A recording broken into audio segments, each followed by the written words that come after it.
कैसे हैं आप लोग सभी। आई होप आप सभी बहुत अच्छे हैं और अपनी स्टडी जो है बहुत अच्छे से कर रहे हैं।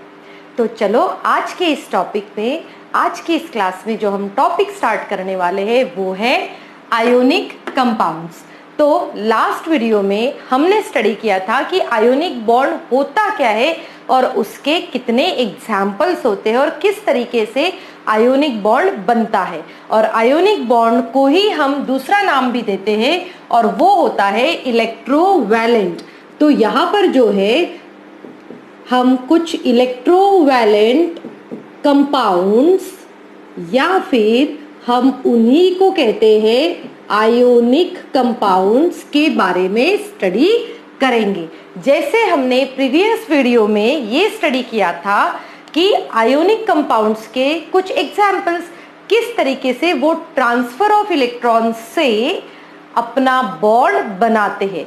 तो ऐसे बॉन्ड से बने हुए सभी कंपाउंड्स को कहा जाता है आयोनिक कंपाउंड्स। तो चलो इसकी डेफिनेशन लिख लेते हैं।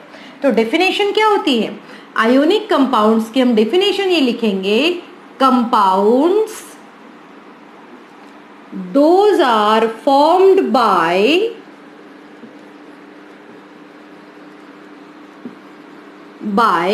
transfer of electrons, that is by ionic bond, are called as ionic compounds। Example जो हम देखेंगे, हमने उस दिन भी देखा था, जैसे NaCl, MgCl2 and many more.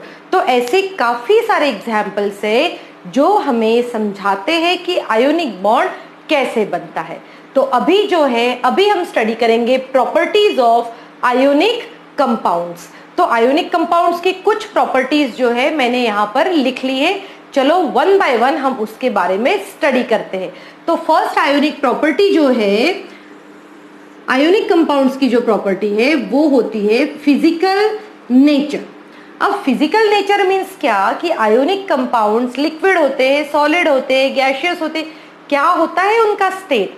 तो ये समझने के लिए हम स्टडी करते हैं फर्स्ट पॉइंट। और फर्स्ट पॉइंट क्या है? Physical nature. फिजिकल नेचर में हम ये स्टडी करते हैं कि ionic compounds are generally hard. अब हमने ये कहा कि आयोनिक कंपाउंड्स जो है ये जनरली हार्ड होते हैं। अब जब अगर एग्जाम में ये क्वेश्चन आता है तो क्वेश्चन कैसे बनेगा, वो ये पूछेंगे why ionic compounds are hard. तो हमें उसका प्रॉपर रीजन पता होना चाहिए। अब जैसे हमने ये NaCl में देखा था, तो NaCl में हमने क्या देखा था? NaCl जब ये बना था, ये किससे बना है? Na पॉजिटिव और Cl निगेटिव से। तो यहाँ पर कैटायन भी है और साथ में एनायन भी है। तो हम क्या कहते हैं कि इसका जो रीजन होगा, किस चीज का रीजन कि आयोनिक कंपाउंड जनरली हार्ड क्यों होते हैं, तो इसका जो रीजन है, रीजन ये है कि स्ट्रॉन्ग फोर्स ऑफ अट्रैक्शन। क्या है? Na में और Na पॉजिटिव में और Cl निगेटिव में जो है strong force of attraction between cations and anions.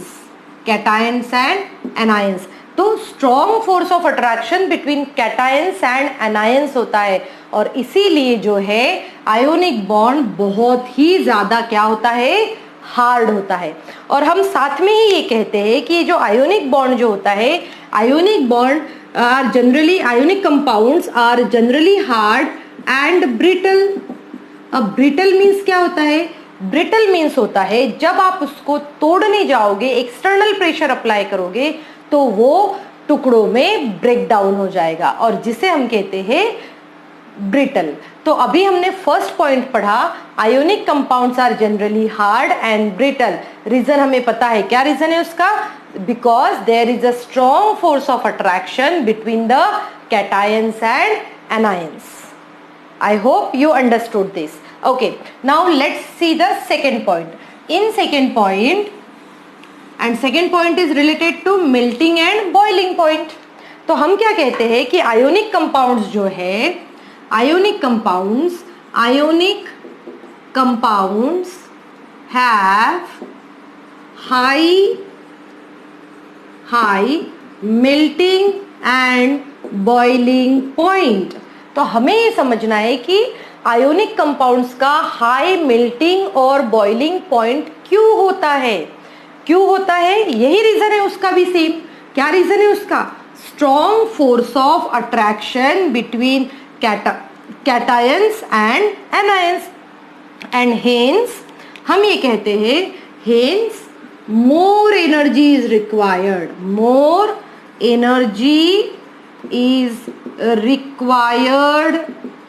To break attraction.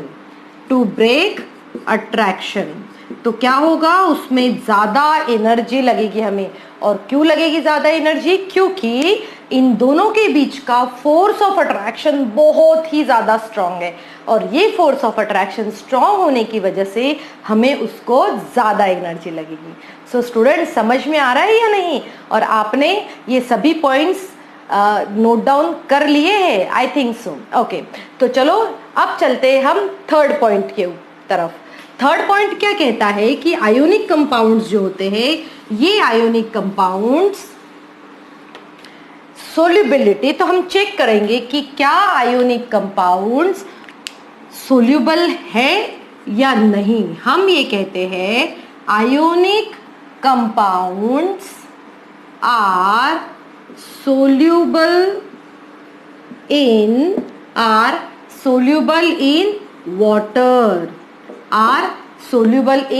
water. तो आयोनिक कंपाउंड्स, ऑलमोस्ट सभी आयोनिक कंपाउंड्स वाटर में सोल्यूबल रहते हैं, but they are insoluble in petrol, alcohol. तो इन सभी चीजों में जो है ये क्या रहते हैं, इनसोल्यूबल रहते हैं. आप एग्जाम्पल, हम जब लेबोरेटरी में जाएंगे, हम एक्सपेरिमेंट करेंगे, तब हम ऑब्जर्व कर सकते हैं. अगर हमने अल्कोहल थोड़ी से छोटे से कंटेनर में लिया और उसमें जब हमने सॉल्ट डालेंगे तो वो डिसॉल्व नहीं होगा. तो ये शो करता है कि अल्कोहल में सॉल्ट डिसॉल्व नहीं होता, जबकि ये वाटर में प्रॉपरली सोल्यूबल हो जाता है. चलो अब हम देखते हैं नेक्स्ट वन. नेक्स्ट क्या है, इसके नेक्स्ट पॉइंट जो है वो है कंडक्शन ऑफ इलेक्ट्रिसिटी. तो फोर्थ पॉइंट कौन सा है इसका? Conduction of electricity. अब कंडक्शन ऑफ इलेक्ट्रिसिटी देखते हैं हम कि क्या ये आयोनिक कंपाउंड्स इलेक्ट्रिसिटी कंडक्ट करते हैं या नहीं. तो हम ये कहेंगे ionic compounds conduct electricity in molten and aqueous